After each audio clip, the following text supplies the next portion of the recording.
बहुत समय पहले की बात है। यमुना नदी के किनारे बसे एक शहर में अमृतलाल नाम का एक आदमी अपने भरे पूरे परिवार के साथ रहता था। उसके घर में उसके दादा दादी, माता पिता, उसकी पत्नी और दो बच्चे थे। वह अपने जीवन में बहुत खुश था, लेकिन यह खुशी ज्यादा दिनों तक रहने वाली नहीं थी। अचानक ही उसका खराब समय शुरू हो गया। एक दिन उसके माता पिता की एक कार दुर्घटना में मृत्यु हो गई।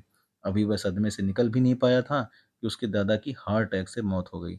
अब तो वह बहुत दुखी रहने लगा और व्यापार से भी उसका मन उचट गया, जिस कारण उसकी दुकान में भी नुकसान होने लगा। कुछ दिन बाद अचानक एक दिन सुबह उसकी दादी भी इस दुनिया से चल बसी। अब अमृतलाल को अपनी भी मृत्यु का भय सताने लगा और वह मरने के भय से बहुत अधिक परेशान रहने लगा।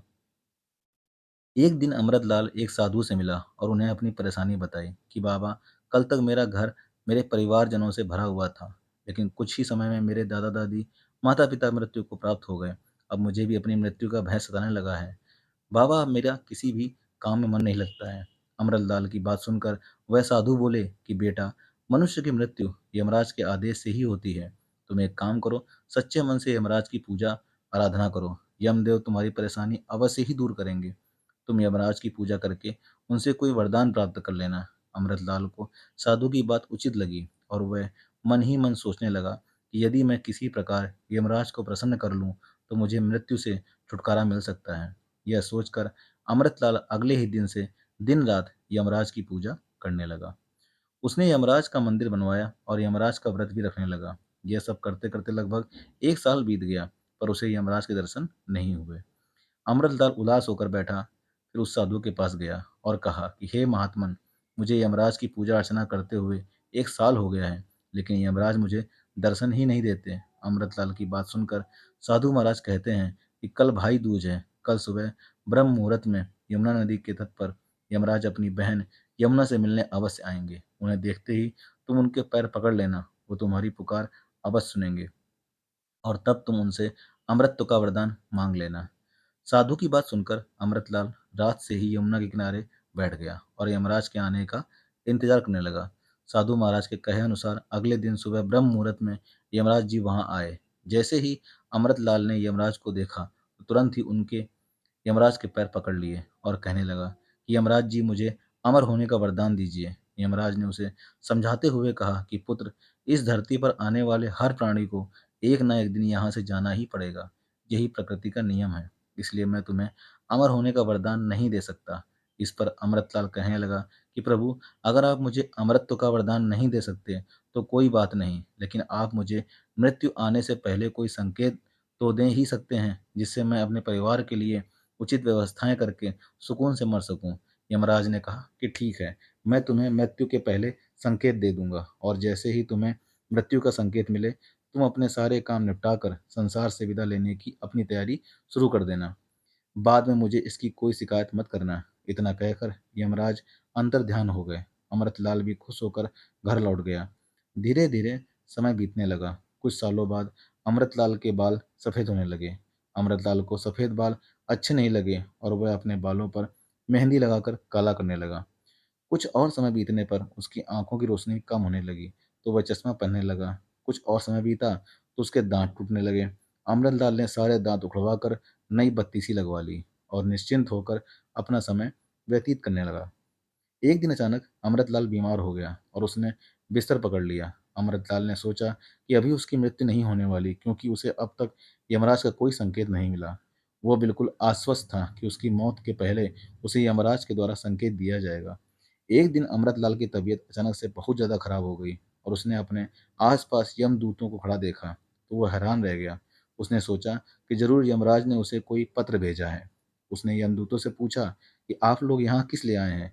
इस पर वह यमदूत बोले कि तुम्हारी मृत्यु हो गई है, इसलिए तो हम लोग तुम्हें लेने के लिए आए हैं। यह सुनकर अमृतलाल एकदम से बोला कि नहीं, मैं ऐसे नहीं मर सकता, क्योंकि यमराज जी ने मुझसे वादा किया था कि वह मरने से पहले मुझे संकेत भेजेंगे, लेकिन आज तक उन्होंने मुझे कोई संदेश और पत्र नहीं भेजा है। इसलिए अगर मैं मर गया तो यमराज का कथन झूठा हो जाएगा। तुम लोग पहले जाकर उन्हें इस बात की याद दिलाओ, फिर मुझे लेने के बारे में सोचना। अमृतलाल की बातें सुनकर यमदूत वापस लौटकर यमराज के पास गए और उन्हें सारी बात बताई कि आपने खुद उसे मरने के पहले कुछ संदेश देने का वादा किया था, पर उसे आपका कोई संदेश नहीं मिला। उसने कहा है कि यमराज का कथन झूठ नहीं हो सकता।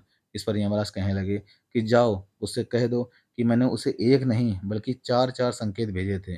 अब उसका समय पूरा हो चुका है, इसलिए उसे तुरंत लेकर आओ। यमदूत वापस पृथ्वी पर अमृतलाल के पास गए और उसे यमराज की बातें बताईं। तो अमृतलाल ने यमराज को बुरा भला कहना शुरू कर दिया। वह बोला कि ऐसा कैसे हो सकता है? यमराज ने संदेश देने का वादा किया था। वे वादा करके भूल गए और अब झूठ बोल रहे हैं कि उन्होंने 4 संदेश भेजे थे।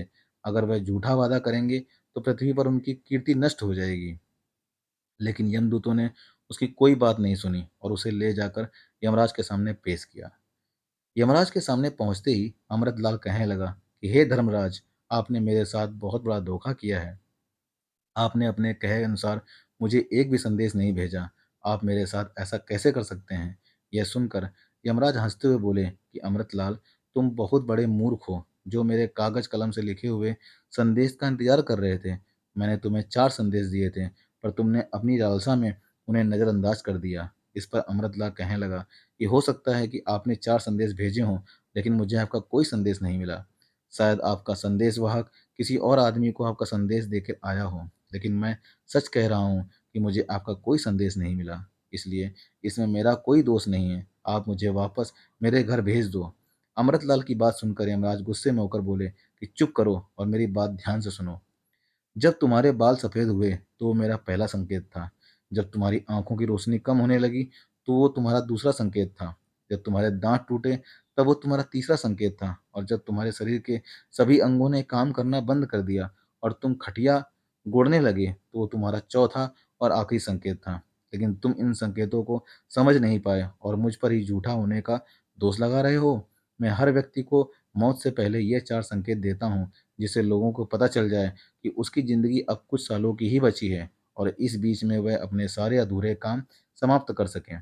इस पर अमृतलाल कहने लगा कि यमराज जी, मुझसे बहुत बड़ी गलती हो गई। जब मेरे बाल सफ़ेद हुए तो मैंने बालों में मेहंदी लगाकर उन्हें काला कर लिया और आपके पहले संकेत को नज़रअंदाज कर दिया। और जब मेरी आँखों की रोशनी कमज़ोर हुई तो मैंने चश्मा लगवा लिया और आपके दूसरे संकेत को भी पहचान नहीं सका। और जब मेरे दाँत गिरने लगे तो मैंने नकली दाँत लगा लिए और भूल गया कि आपका कोई संकेत आया है। जब शरीर के अंगों का ठीक से काम करना बंद हो गया, तो मैं केवल डॉक्टरों के चक्कर में पड़ा रहा और आपके आखिरी संदेश को भी नहीं समझ पाया। दोस्तों, यह कहानी किसी को डराने के लिए नहीं है, बल्कि यमराज सभी को मृत्यु के पहले ये 4 संकेत देते हैं और ये संकेत मिलने पर हमें अपने ज़रूरी काम समाप्त करने की कोशिश करनी चाहिए। दोस्तों, कहानी कैसी लगी? कमेंट करके ज़रूर बताइएगा और चैनल पर नए हो तो चैनल को लाइक, सब्सक्राइब, शेयर करना मत भूलिए।